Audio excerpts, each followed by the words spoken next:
দূর করতে আজ থেকে শুরু হচ্ছে অবৈধ যানবাহন বিরোধী অভিযান।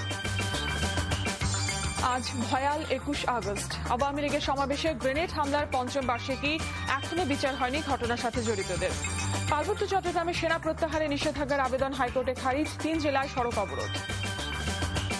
ওয়েস্ট ইন্ডিজ আর জিম্বাবুয়ের সাফল্য দেখিয়ে দেশে ফিরেছে জাতীয় ক্রিকেট দল।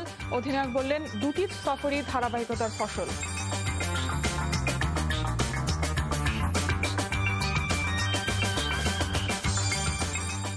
আসসালামু আলাইকুম। রোকসানা পারভিন আমন্ত্রণ জানাচ্ছেন টিভি সকালের খবরে। শিরোনাম শুনছিলেন।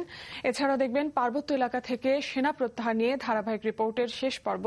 এবারে পুরো খবর। রমজানে রাজধানীর যানজট নিয়ন্ত্রণে রাখতে আজ শুক্রবার থেকে শুরু হচ্ছে বিশেষ অভিযান। রাজপথ থেকে অবৈধ যানবাহন তুলে দিতে মোবাইল কোর্ট অভিযান চালাবে। একথা জানিয়ে যোগাযোগ মন্ত্রী সৈয়দ আবুল হোসেন বলেছেন, যত বড় ক্ষমতাধরই হোক, কারো অবৈধ গাড়ি অভিযানে ছাড় পাবে না। বৃহস্পতিবার দুপুরে সচিবালয়ে যানজট সংক্রান্ত এক আন্তঃমন্ত্রণালয় বৈঠক শেষে একথা জানান তিনি। ফয়জুল্লাহ মাহমুদের রিপোর্ট।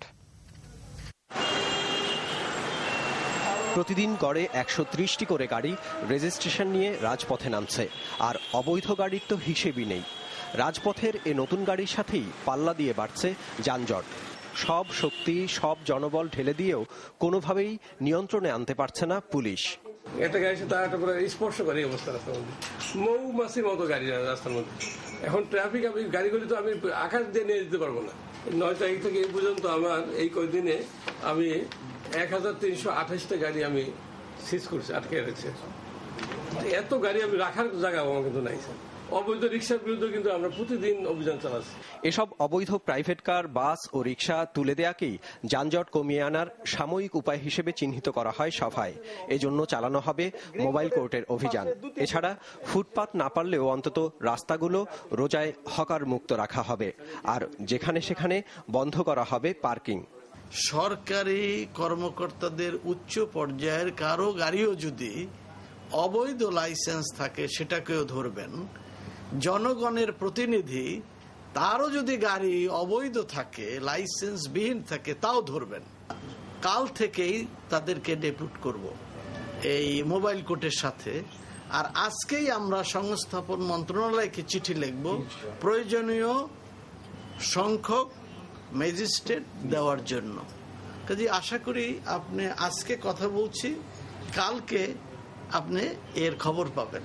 এছাড়া দ্বিতীয় সপ্তাহের পরিবর্তে রমজানের শুরু থেকেই রাজধানীর স্কুলগুলো বন্ধ করে দিতে শিক্ষা মন্ত্রণালয়কে জোর অনুরোধ জানানো হয়েছে। Faizullah Mahmud, NTV news, Dhaka. আজ সেই ভয়াল 21 আগস্ট। 2004 সালের এই দিনে বঙ্গবন্ধু এভিনিউতে আওয়ামী লীগের সমাবেশে ভয়াবহ গ্রেনেড হামলা চালায় সন্ত্রাসীরা। নিহত হয় 24 জন, আহত হয় শতাধিক। কিন্তু 5 বছরেও নৃশংস ঘটনার বিচার হয়নি। পঙ্গুত্ব বরণ করে যারা এখনো বেঁচে আছেন, তারা বিচার চান ওই বর্বর হামলার। আর পর্যবেক্ষকরা ওই ঘটনাকে দেখছেন বাংলাদেশের রাজনীতির অন্ধকার দিকের বহিঃপ্রকাশ হিসেবে। মঞ্জুরুল করিমের রিপোর্ট।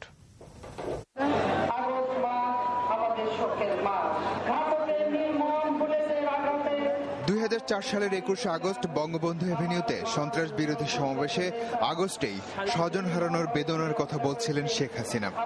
বলছিলেন বিভিন্ন ব্যক্তি আর সমাবেশের উপর একের পর এক বোমা হামলার ঘটনায় অসন্তোষের কথা।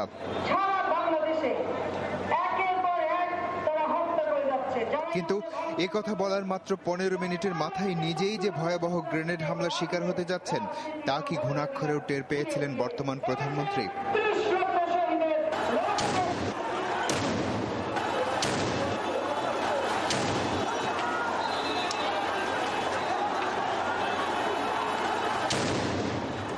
বিভিন্ন দিক থেকে মৃত্যুর কালো থাবা মেলে উড়ে এলো একের পর এক গ্রেনেড আর গুলি। মৃত্যুপুরীতে পরিণত হলো বঙ্গবন্ধু এভিনিউ।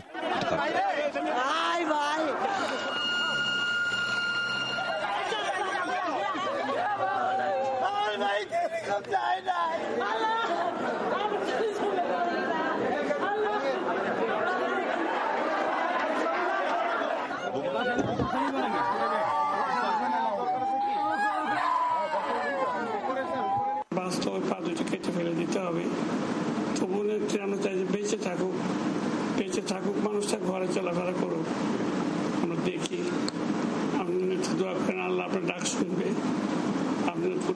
দেশের নেত্রী, ইনশাআল্লাহ আমি ডাক শুনতে নেত্রী বলবো। স্ত্রী আইভি রহমানকে হারিয়ে জীবন চলার পথে একা হয়ে গেলেন বর্তমান রাষ্ট্রপতি জিল্লুর রহমান। আর আহতদের জীবন তো মৃত্যুর চেয়েও কঠিন। যে কানে পর্দা ফেটে গেছে, পেটের অপারেশন করা কাটা হয়েছে, পায়ের পড়ে এখন আজকে 5 ধরে ঘরে বসে বসে দিন কাটাতে। প্রতিদিনের মৃত্যু, প্রতিদিনের থেকে একবারে মনে হয়, এক এক সময় মনে একবারে মারা যায়। আমাদের মৃত্যুর আগে আমরা যেমন পঙ্গুত্ব হয়েছি, আমাদের বাচ্চাদেরকে আমরা কিছু করতে পারছি না, আমরা স্বাভাবিকভাবে চলাফেরা করতে পারতেছি না। এই মৃত্যুটুকু যদি আমরা চোখে দেখে যেতে। সেদিন জীবন বাজি রেখে বর্তমান প্রধানমন্ত্রীকে বাঁচিয়েছিলেন দলের নেতাকর্মীরা, কিন্তু মারাত্মকভাবে ক্ষতিগ্রস্ত হয় তার শ্রবণ শক্তি। আমাদের রাজনৈতিক সংস্কৃতির একটি অন্ধকার।